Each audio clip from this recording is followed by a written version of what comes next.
Caríssimos fiéis, nós temos hoje a parábola do rei que chama os convidados para as núpcias. Qual é o sentido desta parábola? Pelo pecado original, o homem se colocou na inimizade de Deus, mas pelo sacrifício redentor de Nosso Senhor, pôde o homem retornar à união com Deus pela graça. Graça esta que o faz participante da própria vida divina. Graça esta que o une a Deus. União muito mais íntima do que nós podemos conceber em nossa vida terrena. União que não é a união do escravo com o Senhor. Não é uma união, uma mera união entre dois colegas. É uma verdadeira união de amizade, mas uma amizade tão profunda que une de forma total e incorruptível as duas vidas, a vida da nossa alma e a vida divina. Uma união que é muito mais semelhante à união do esposo e da esposa, de forma que nós podemos dizer que na vida eterna a nossa alma estará unida à vida divina como por uma boda eterna. União essa que se dá por um amor esponsal, em que Nosso Senhor, por amor dos homens, se entrega totalmente até a morte da cruz. União esta que é fruto de um sacrifício generoso, um sacrifício pleno, em que Nosso Senhor derrama até a última gota do seu sangue por cada um de nós. E a este amor nós devemos responder por uma entrega sem limites das nossas vidas, unindo-nos a esse sacrifício pelas nossas cruzes, para que, subindo o Calvário com Cristo, Senhor nosso, possam as nossas almas encontrar o seu divino esposo na glória da ressurreição. E assim nós devemos ser impelidos por esse amor esponsal de Cristo a ocupar todos os espaços da nossa vida com a presença de Deus. Devemos ser impelidos a dirigir todas as nossas ações para o divino esposo de nossas almas. E isso significa um amor exclusivo, um amor total, uma entrega plena, uma vez que nós não podemos servir a dois senhores. Como disse Nosso Senhor, ou odiaremos a um e amaremos o outro, ou nós nos dedicaremos a um e desprezaremos o outro. Então, é para esta união total e completa e plena que Nosso Senhor nos chama. Ele nos chama para as bodas eternas da nossa alma com Deus. E como Ele faz isso? Ele faz isso por convites constantes e incessantes, chamando-nos a todos os momentos para a entrega das nossas vidas a Cristo.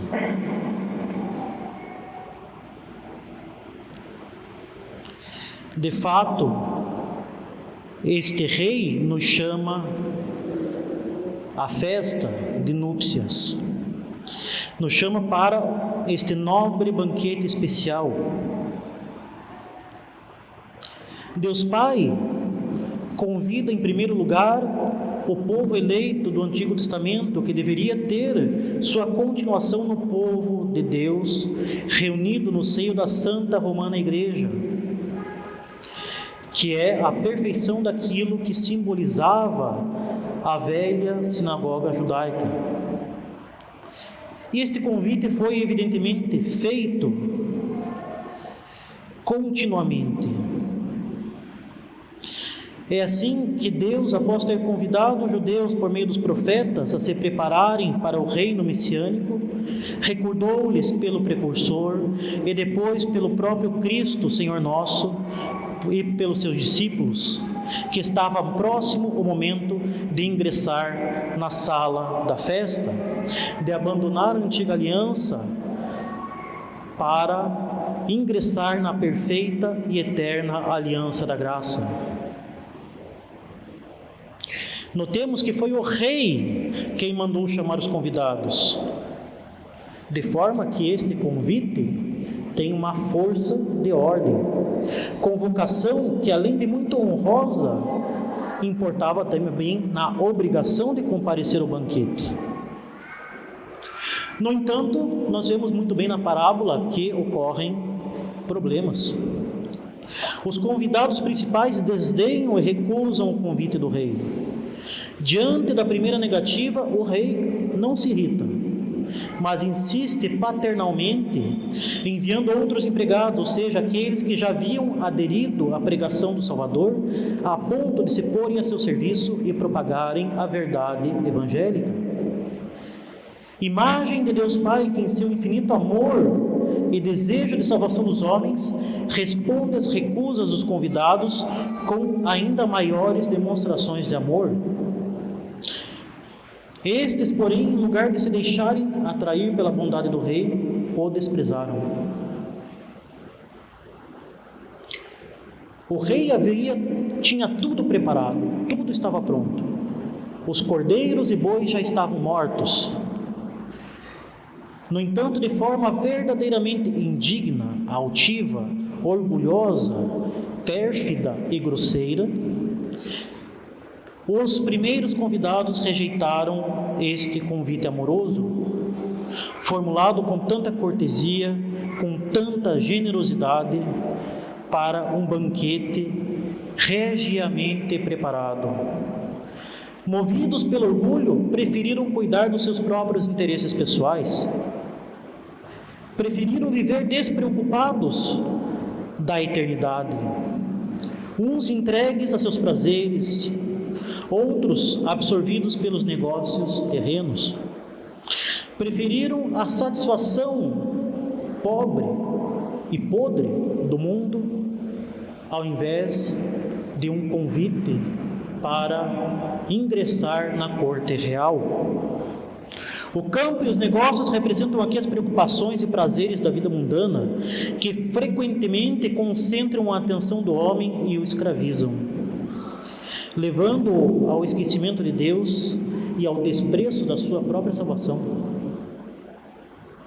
A busca do prazer, a busca do menor esforço, a busca da medíocre despreocupação leva ao esquecimento daquilo que realmente importa, que é a eternidade. Efetivamente, como ensina Santo Agostinho, há apenas dois amores: o amor de Deus, levado até o esquecimento de si mesmo, e o amor de si, levado até o esquecimento de Deus. Não há uma terceira opção. Em nossas ações, ou nós nos aproximamos de Deus e, portanto, da nossa salvação, ou nós nos afastamos de Deus e nos aproximamos da nossa condenação. Mas eis que tal ingratidão leva, inclusive, alguns a matarem os emissários do rei. Em primeiro lugar, nós temos a própria morte de Cristo Rei, morto pelo povo que ele veio para salvar. Os primeiros convidados se tornaram verdadeiramente deicidas.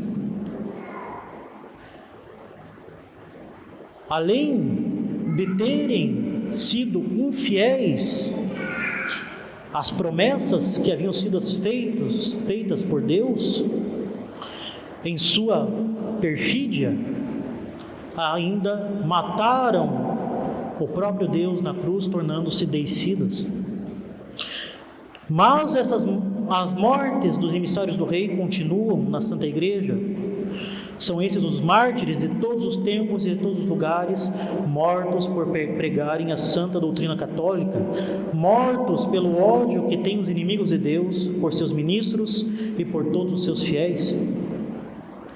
Indignado com tal audácia, o rei condena justamente tais homens que não somente recusaram o convite paterno, mas ainda audaciosamente ofenderam-no ao assassinar seus emissários, da mesma forma que aqueles que recusam a graça e combatem a Santa Igreja de Deus estão fadados à condenação eterna no inferno com seus demônios, caso não se arrependam.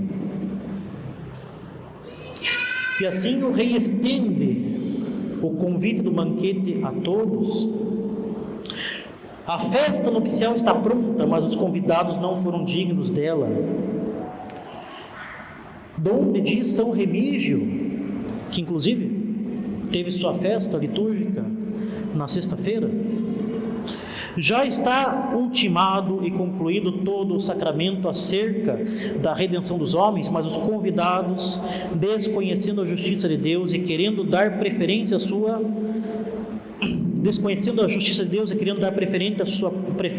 própria justiça, se consideraram como indignos da vida eterna. E assim Israel, antigo povo eleito de Deus, cede lugar à nova linhagem, composta por todos os povos e adquirida por Cristo com seu sangue no sacrifício da cruz.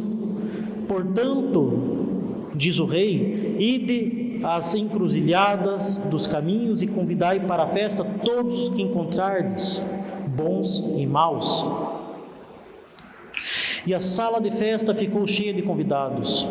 Deus chama a todos das mais variadas formas, segundo os seus misteriosos desígnios.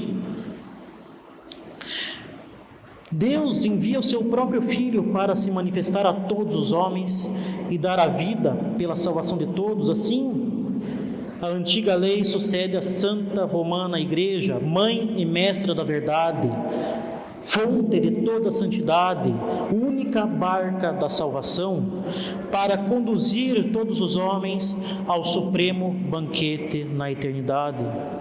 Ide, pois, ensinai todas as nações, batizando-as em nome do Pai, do Filho e do Espírito Santo. Ensinai-as a observar tudo o que vos prescrevi, diz nosso Senhor Jesus Cristo.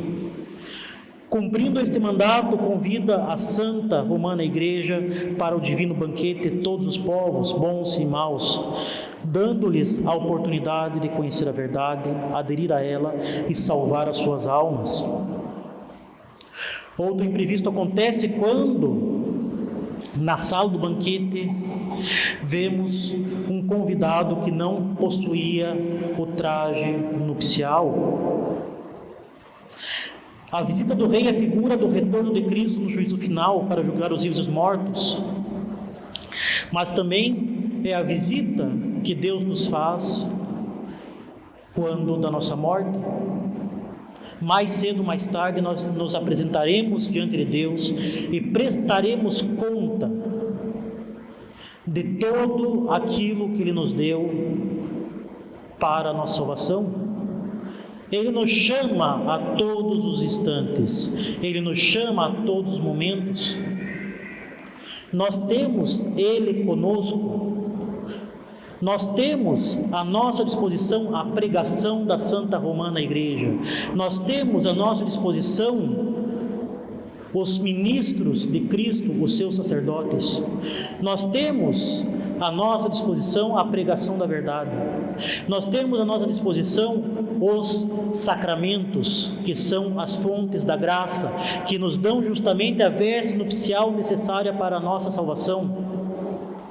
Nós temos Deus conosco, nós temos nosso Senhor Jesus Cristo verdadeiramente presente em corpo, sangue, alma e divindade aqui no sacrário. Nós temos aqui no altar a renovação incruenta do sacrifício da cruz. Deus nos chama a todos os instantes. Cristo, nosso Senhor, como eu disse, derramou até a última gota do seu sangue por nós. Nós não temos desculpa nenhuma para nos apresentarmos diante de Deus sem a veste nupcial. Nós não temos desculpa nenhuma para nos apresentarmos diante de Deus sem a graça santificante. E quando nós vamos nos apresentar diante de Deus, nós não sabemos. Pode ser que nós nos apresentemos diante dele antes mesmo de acabar essa missa. Pode ser que no caminho de casa, pode ser essa semana, ou pode ser daqui a vários anos, nós não sabemos. Mas nós vamos nos apresentar diante dele e não temos desculpa nenhuma para nos apresentarmos sem a graça, pois ele nos chama a todos os instantes. Então, os senhores poderiam dizer: basta eu me manter em estado de graça? Não, caríssimos, isso não basta. Nós devemos corresponder a um sacrifício generoso. Nós devemos corresponder ao amor de Cristo. Nós somos chamados à santidade. Nós não podemos nos contentar com uma vida medíocre.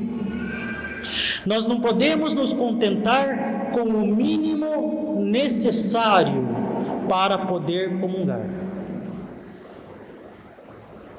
Como diz Santa Teresa d'Ávila, quem não avança na vida espiritual recua.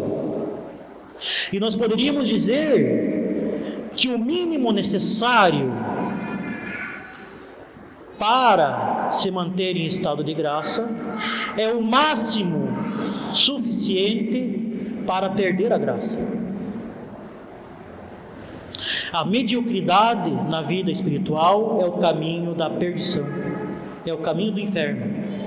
Muito mais perigoso que o pecador contumaz, pois a mediocridade atordoa, amortece, anestesia a nossa consciência. A gente acha que está tudo bem, está tudo perfeito porque eu posso comungar. Eu não vou passar a vergonha de ficar sem comungar. Está tudo bem, está tudo perfeito, eu estou em estado de graça. Não rezo o terço, não estudo o catecismo, contento-me tão somente com uma oração ou outra, contento-me somente com ir à missa no domingo e nada mais. Acho que está tudo bem. No entanto, os pecados veniais deliberados se acumulam. No entanto, eu não rezo, me acostumo a não me preocupar com as coisas de Deus, esqueço-me, no fim das contas, da eternidade, e quando vejo, acabo caindo no pecado mortal. Vai lá, comunga, não consegue sobreviver uma semana sem cair no pecado mortal, e quando vê, está sem a veste nupcial e é surpreendido por Cristo nosso Senhor, que vai perguntar: eu lhe dei todo o meu sangue, e vós o que me destes? No fim das contas, nós não demos nada. Senhores, o mínimo necessário para estar em estado de graça, no fim das contas, é tudo aquilo que nós precisamos para perder a graça. Afinal de contas, se você está na beira de um precipício, basta você estar com a metade do pé para fora do precipício para não cair nele?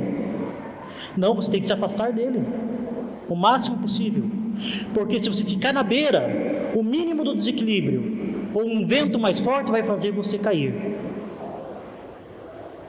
Caríssimos, nós não podemos nos contentar com o mínimo. Cristo não falou para nós: faça o mínimo necessário para que a tua consciência esteja tranquila. Não, Ele nos mandou tomar todos os dias a nossa cruz e segui-lo. Segui-lo onde? Segui-lo no Calvário.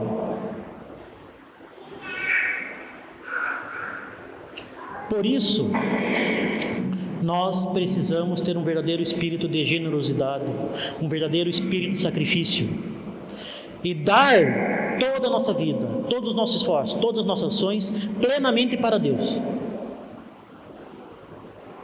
Os senhores têm um grande privilégio aqui em Belém do Pará. Os senhores têm um grande privilégio de ter a Santa Missa no rito romano tradicional, de ter o catecismo, de ter formações, de ter a possibilidade de uma verdadeira convivência católica, amizades católicas, companhias católicas. Os senhores têm a possibilidade de, na maior parte das vezes, ter 2 missas no rito romano tradicional por dia. Não se contentem com o mínimo. Busquem visitar o Santíssimo Sacramento. Busquem poder assistir à missa durante a semana, uma vez, de acordo com os deveres de Estado dos senhores. Busquem ter uma verdadeira convivência católica. Não se contentem com o mínimo. Não reneguem Cristo, nosso Senhor, que deu todo o seu sangue por nós, ao mínimo do tempo, 1 hora por semana.